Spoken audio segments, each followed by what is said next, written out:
Seorang Jenderal TNI Bintang 1 terlihat sedih melepas kepergian jenazah Kasat Reskrim Polres Solok Selatan AKP Rianto Ulil Ansyar.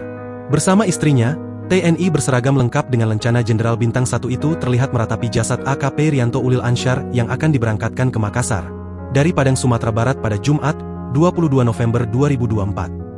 Momen Jenderal TNI melepas kepergian AKP Rianto Ulil Ansyar itu terekam jurnalis Tribun Padang saat pelepasan jenazah yang dipimpin oleh Kapolda Sumbar Irjen Pol Suharyono. Istri Jenderal TNI itu pun terlihat tidak kuasa menahan tangis sambil berdoa di hadapan jenazah AKP Rianto. Setelah melakukan penghormatan terakhir, jenazah AKP Ulil Rianto Ansyari langsung dimasukkan dalam peti lalu dinaikkan ke dalam mobil ambulans Rumah Sakit Bayangkara, Padang ke peristirahatan terakhir. Belum diketahui siapa sosok Jenderal TNI tersebut.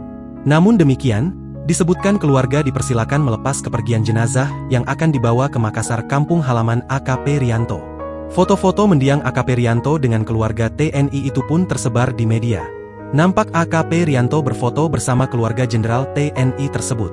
Namun belum diketahui apa hubungan AKP Rianto dan keluarga TNI tersebut. Sebagai informasi, tragedi polisi tembak polisi itu menimpa Kasat Reskrim Polres Solok Selatan, AKP Rianto Ulil Ansyari yang tewas ditembak oleh Kabak Ops, AKP Dadang Iskandar. Peristiwa nahas itu terjadi pada Jumat, 22 November 2024. Lebih nahas lagi, peristiwa kriminal tersebut terjadi di Mapolres Solok Selatan yang berlokasi di Jorong Bukit Malintang Barat, Nagari Lubuk Gadang, Kecamatan Sangir, sekitar pukul 00.43 waktu Indonesia Barat. Adapun kasus ini terjadi setelah Satreskrim Polres Solok Selatan mengungkap dan menangkap pelaku tambang galian C.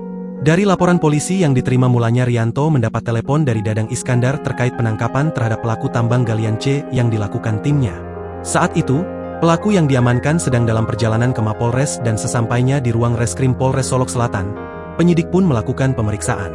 Saat pemeriksaan itu berlangsung, penyidik yang memeriksa pelaku mendengar bunyi tembakan dari luar ruangan dan saat itu melihat Kasat Reskrim tergeletak dengan luka tembakan. Sementara itu, Kabak Ops yang diduga sebagai pelaku terlihat pergi meninggalkan Mapolres dengan mobil dinas Polri. Saat dibawa dan diperiksa di puskesmas setempat, Rianto terkena 2 tembakan di bagian kepala, yakni di bagian pelipis dan pipi kanan. Saat terjadi penembakan hanya terdapat Kabak Ops dan Kasat Reskrim di TKP, sebagaimana tertulis dalam laporan polisi yang diterima Jumat pagi. Download Tribun X sekarang, menghadirkan lokal menjadi Indonesia.